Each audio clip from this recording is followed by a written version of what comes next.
Lewis Hamilton has faced plenty of challenges in his career, but the past few races have stirred up something different, a level of doubt even he hasn't seen in years.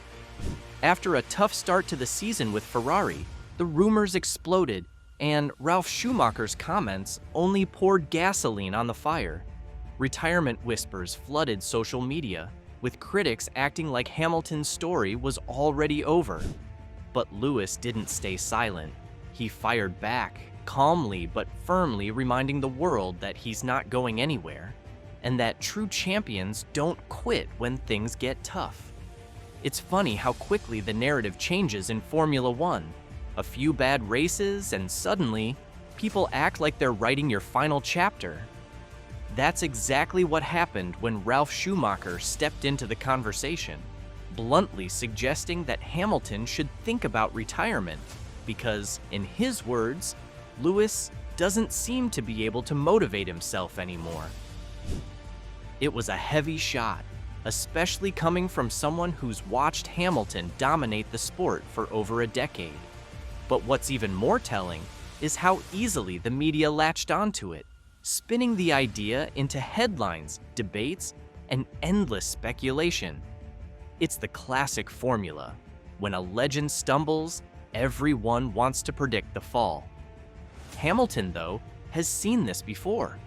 In 2011, when he struggled against Jenson Button at McLaren, critics said he was finished. In 2016, after losing the title to Nico Rosberg, they questioned if he still had the fire. And even after winning his 7th world title in 2020, there were whispers about whether he should walk away while on top.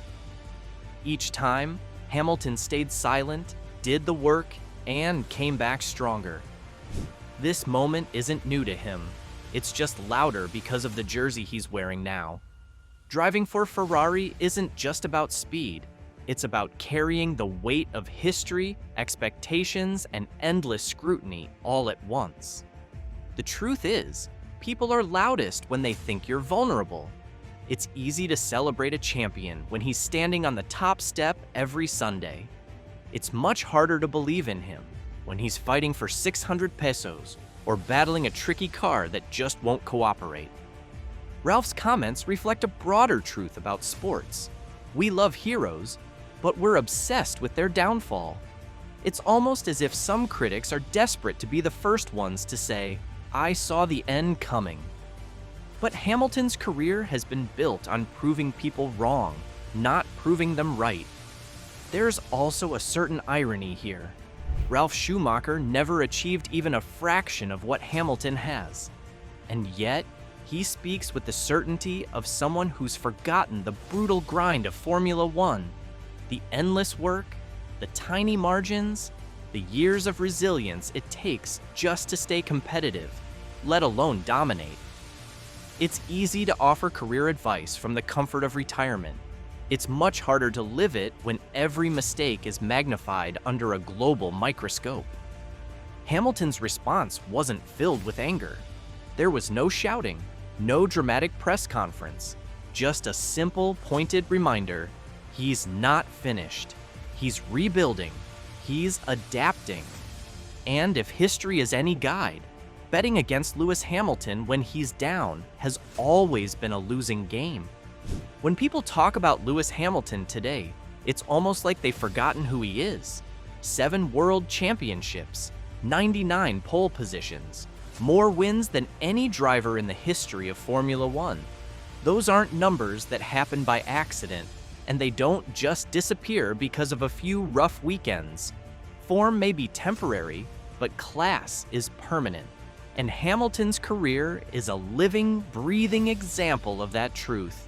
It's easy to criticize from the outside, to point at qualifying times or race results without understanding the full picture.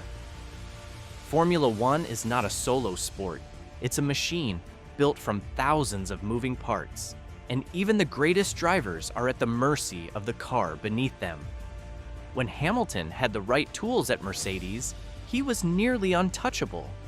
Now, at Ferrari, he's in the middle of something different. A team in transition, a project that demands patience, understanding, and relentless development. Those 7 titles didn't come because Lewis only knew how to win in perfect conditions. They came because he knew how to adapt, how to suffer through the hard years, and how to build a championship-winning force from the ground up. People also forget that even the greatest champions have chapters of struggle. Michael Schumacher spent years rebuilding Ferrari before the titles came. Ayrton Senna had seasons where the car just couldn't match his talent. No one demanded their retirement after a handful of disappointing races. And yet, with Hamilton, the standards seem almost impossibly high, as if perfection is the only acceptable currency for respect. That says more about his greatness than it does about his current challenges. When you dominate for so long, people don't know how to process you being human.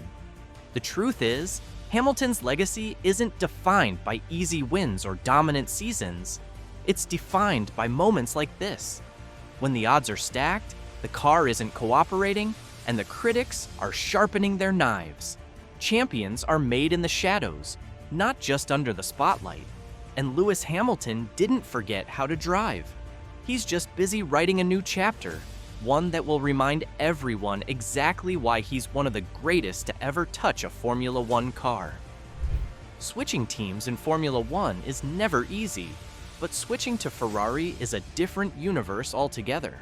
It's not just a team, it's a symbol, a legacy, a pressure cooker that demands results yesterday. For Hamilton, this move was never going to be a simple plug-and-play transition. Ferrari has its own culture, its own way of working, and its own internal battles that most people outside Maranello will never truly understand. To expect instant success was always naive, even for someone of Hamilton's caliber. Learning a new car is one thing. Building trust with a new race engineer, understanding how a new team operates under pressure, adapting to a different simulator program, learning the nuances of how strategy is called. These are layers upon layers that take time to master. And Ferrari's car philosophy is radically different from what Hamilton spent years perfecting at Mercedes.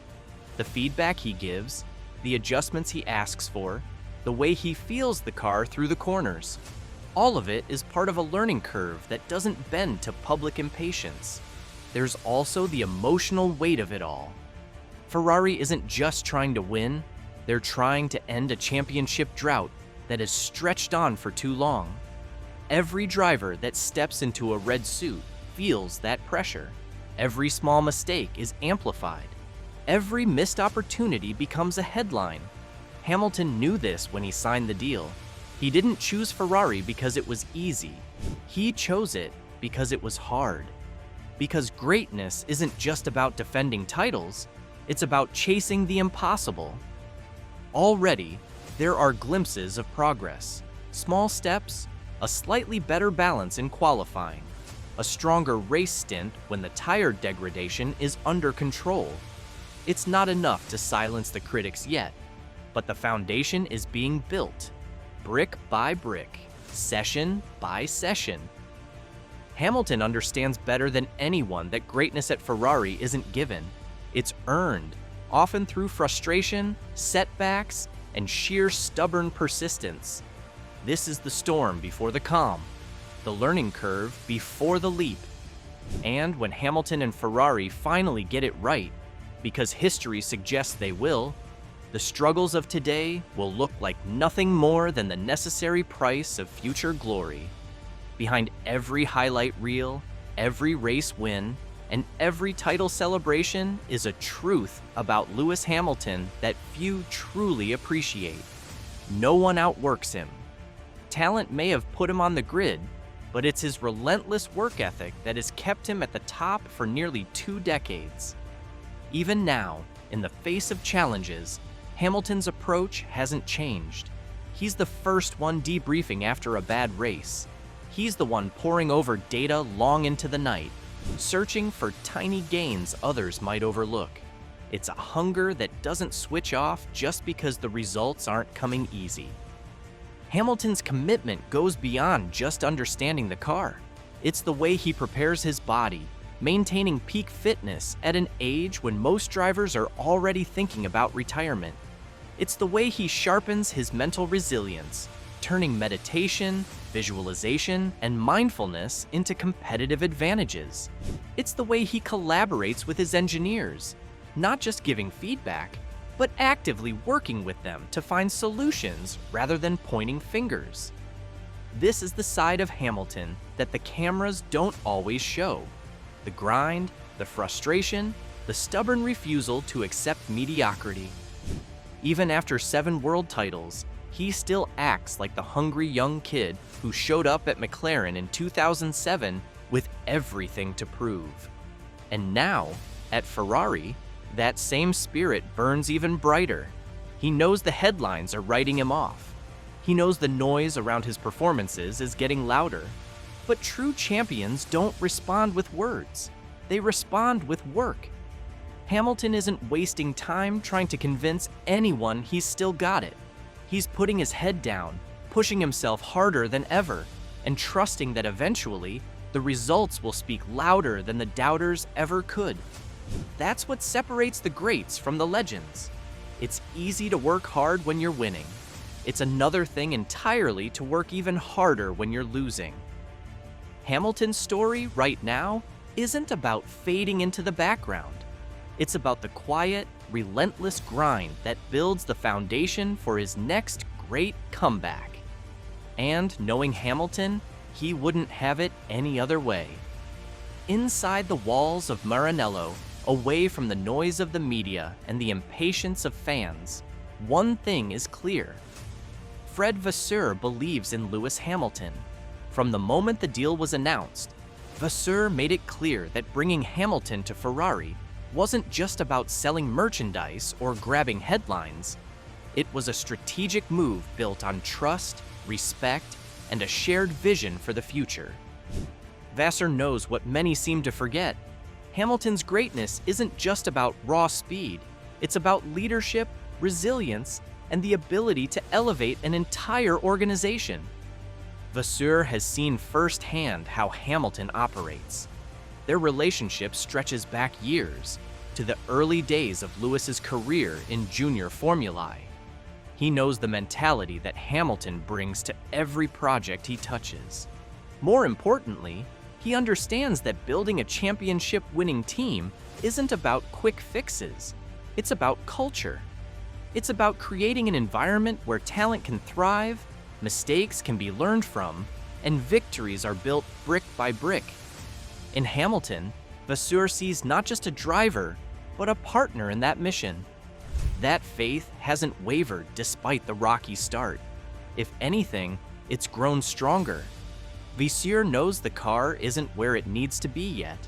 He also knows that Hamilton's feedback, his obsessive attention to detail, his understanding of what it takes to fight at the front, is already making Ferrari better, even if the scoreboard doesn't show it yet. Championships aren't won in a day. They're built in the quiet moments, the tough conversations, the endless hours of development that eventually turn potential into power. By putting his faith in Hamilton, Vasseur is betting not just on one of the greatest drivers of all time, he's betting on the process, on the idea that with the right driver, the right mindset, and the right leadership, Ferrari can climb back to the top of the mountain. It won't be easy. It never is at Ferrari. But with Vasseur's steady hand and Hamilton's relentless drive, the foundation is there. And when the breakthrough finally comes, it will be a testament to a belief that never wavered, even when the rest of the world started to doubt.